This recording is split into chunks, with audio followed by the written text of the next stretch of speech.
What's up, everyone? This is Fortier. Got another short video for you guys today. And because of the warmer weather that we're seeing outside, maybe I can hopefully ditch this winter coat soon. But as springtime is coming, there's no better time to talk about what cultural romanticism is in Kendo and how it can be part of these dependency loops that we saw in other videos. So what is cultural romanticism in Kendo? Well, it's one of two things that create this strong emotional attachment in Kendo.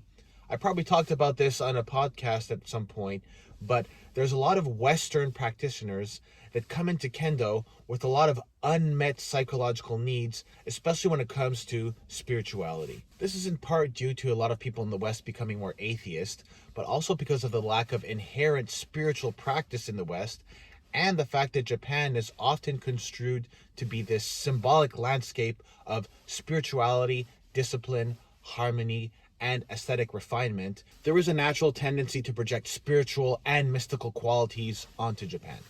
So if you're a Westerner practicing Kendo, there is a subsequent desire for you to want to become more Japanese through your training that can occur. Japanese instructors become the embodiment of authenticity, and cultural practices of Kendo in Japan become interpreted as metaphysical truths, finally evolving into the belief that Japanese culture possesses superior moral and spiritual insight. This also feeds into the narrative that the Japanese are the guardians of this cultural tradition, regardless of actual skill or insight. It's the language itself when you talk about zanshin, riai, kamai that's imbued with metaphysical significance, even for explaining practical concepts. If you take out the metaphysical aspects of the language, it becomes easier to understand for Westerners. But if you leave it in, it further reinforces the sacred tradition and distances the insiders from the outsiders per se.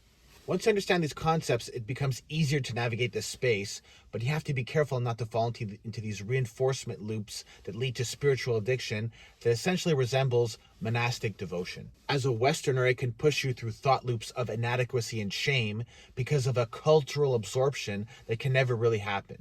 As always, if you have an experience like this one, share it with us in the comments below. If you know someone that'd like to see this video, share it with them. Hit the like button for the algorithms, and I'll see you in the next video. Have an awesome day. Peace out.